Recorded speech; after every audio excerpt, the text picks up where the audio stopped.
here we are, the beginning of a new year.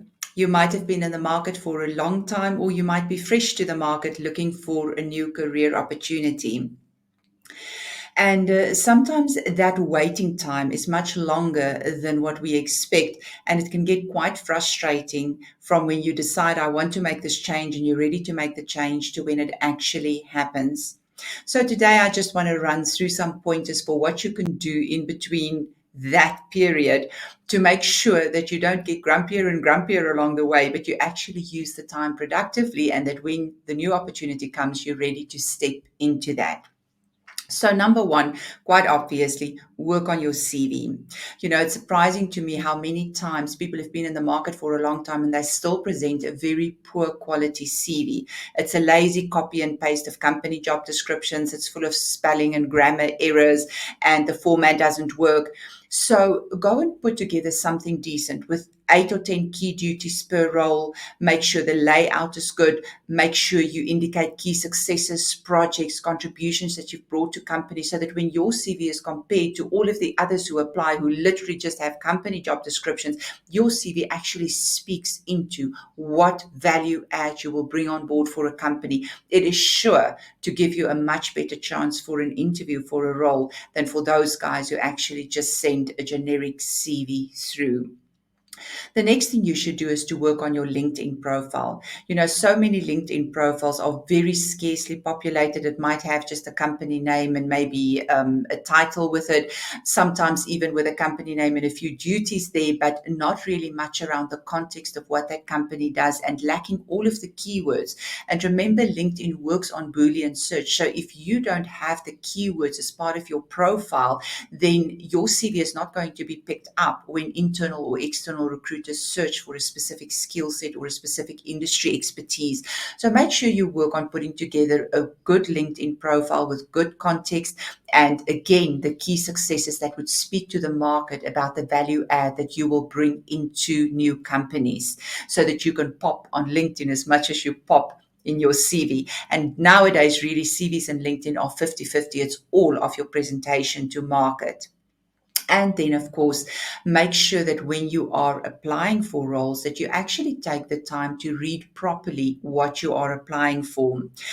Sitting on this side of a headhunter and a recruiter, I get so many people who apply who quite clearly never read what I'm actually advertising for and what I'm actually looking for. For example, a 101, I might be looking only for female candidates, and I've got hundreds of males applying for the role.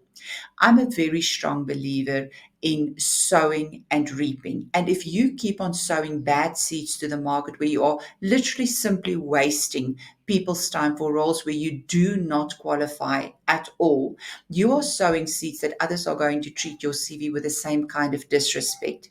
Now, I understand you could be doing the right thing from your side, and people could still be handling it in a bad way. But if you continue sowing the right seeds and doing the right thing, then that eventually will come back to you, and you will reap good seeds on that. So take the effort to actually respect the process you are working through. Another thing that you definitely should be doing is to be preparing for interviews beforehand. Now, there's much that you can do in terms of practicing how you are going to summarize and tell your work life stories. Bring your scenario examples into an interview. And of course, once you are invited for a specific interview, you will tweak those to speak more into the aspects that are relevant to that specific role. But if you take the time to practice how you will be wording it and what you will be saying about your previous work experiences, you will be so well prepared. It will be an easy tweak for you to do when you are invited for an interview. At the end of last year, someone that I've helped with some coaching work, as he was in the market looking for something new, he applied for quite a senior role, and they put him through 3 grueling rounds of interviews. But on the advice that I gave him, he prepared so well for that presentation part of who he is and what he will be bringing to market, that he aced these interviews and he got the job. So those are things that you can be preparing beforehand, and there's a lot that you can do rather than sitting there being frustrated in not getting something new, but actually taking the time to prepare. And on all of these aspects, I have done some recordings throughout last year. So you can look at the featured profile, the features section on my LinkedIn profile, and go and look at some of those recordings that I did about that, or reach out to me directly and let's see how I can help you on all of that.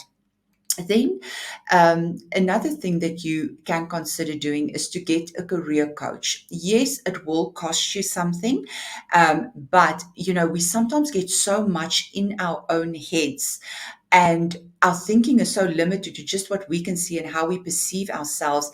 And it might help much to have someone just coming with a different perspective from the outside and helping you to see how you might be having some weaknesses and how you present yourself to market, what you could improve in your CV, your LinkedIn, the way you word things, the way you think about yourself and the value add that you bring into the market. And so that's definitely something worthwhile considering, to have that outside help to just get you to see things. Oftentimes when a coach highlights something to you, you think, oh yeah, that makes so much sense.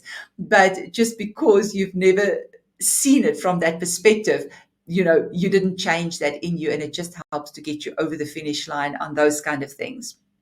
And then the other thing that's very important is, while you are waiting, take the time to work on yourself. You know, they are talking a lot now about the importances of, obviously, you've got IQ, you've got EQ, which is the emotional intelligence side, you've got the SQ side, which is the social intelligence side, and the AQ side now, which talks about adaptability. And that has become very, very important, especially over these last 2 years with the pandemic worldwide. And it's become very necessary that people are able to adapt much faster to constantly changing environments.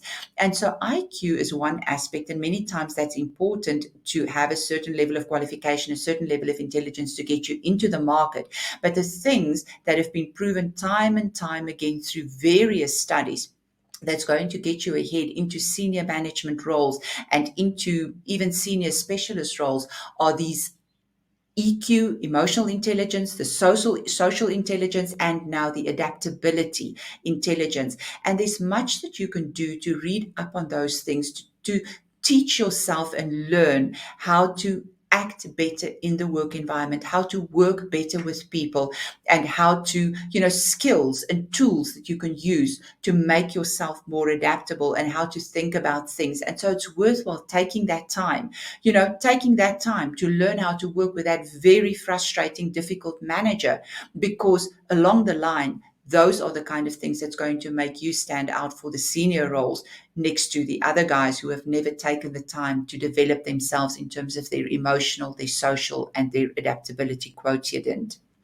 And then, of course, on the IQ side, a little bit closer to the IQ side in any case, you can add courses. There are many free online courses you can follow if you don't have budget to spend, or otherwise sign up for an additional qualification that would be in keeping with where you want to take your career and what you still need to learn or add in. It could be a much better spend of time than sit there having too much time on hand to be frustrated and thinking why you don't like where you are at the moment. And then my last piece of advice: grow a thick skin. Sometimes there are lots and lots of rejections, and it's easy to become discouraged, but keep at it. The right role will eventually come your way. And the more you have done to be ready for it and to prepare for it, the better it's going to work out for you in the long run. So all the best of that. And please reach out to me if I can help you with any of it.